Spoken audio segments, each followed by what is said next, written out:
ദളിതരുടെ DNA-യിൽ പഠിക്കാനുള്ള ഇല്ല എന്ന് പറയും. ആ വിവരം കെട്ട അരുൺകുമാർ എന്ന് പറയുന്ന അയാൾ പ്രൊഫസറാന്നാണ് പറയുന്നത്. കറക്റ്റ് എന്ന് ആ ഇന്റർവ്യൂ ഒന്ന് ലോകത്ത് ആരെന്തോ പറഞ്ഞാൽ അംഗീകരിച്ചു കൊടുക്കാത്ത അരുൺകുമാർ ഇളിച്ചോണ്ട് ഇയാളിത് പറയുമ്പോൾ പറയാണ് കറക്റ്റാണ്. കറക്റ്റ് എന്ന് തന്നെയാണ് പറയുന്നത്.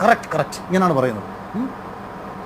സാഹചര്യം പറഞ്ഞാൽ നമുക്ക് മനസ്സിലാക്കാൻ പറ്റും. അതായത് ഒരുവൻ ജനിച്ചത് കൊണ്ട് താഴ്ന്നവനാണെന്നാണ് അവിടെ വേണം പറയുന്നത്.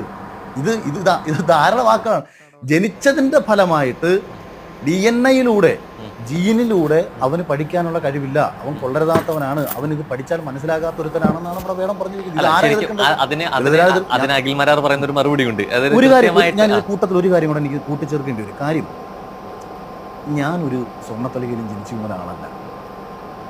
ഏതാണ്ട് ഒരു 7 or 8 വാടക വീടുകളിൽ കിടന്ന് താമസിച്ച്, അത് ദളിത് കോളനികളിൽ 3 വർഷം താമസിച്ച് 1ാം ക്ലാസ് മുതൽ 4ാം ക്ലാസ് വരെ ഓലപ്പെരയിൽ വയലിലെ ഒരു വീട്ടിൽ, എല്ലാ മഴക്കാലത്തും വെള്ളം കയറുന്ന ഒരു വീട്ടിൽ, എല്ലാ മഴക്കാലത്തും വല്ലവരുടെയും പശുത്തൊഴുത്തിലും അല്ലെങ്കിൽ ചായ്പിലും പോയി അഗതിയായിട്ട് 3 മാസക്കാലം മഴക്കാലം എന്നൊക്കെ വന്നു. ആ സമയത്തൊക്കെ കിടക്കേണ്ടി വന്നൊരു സാഹചര്യത്തിൽ സ്കൂൾ ടോപ്പറാണ് ഞാൻ.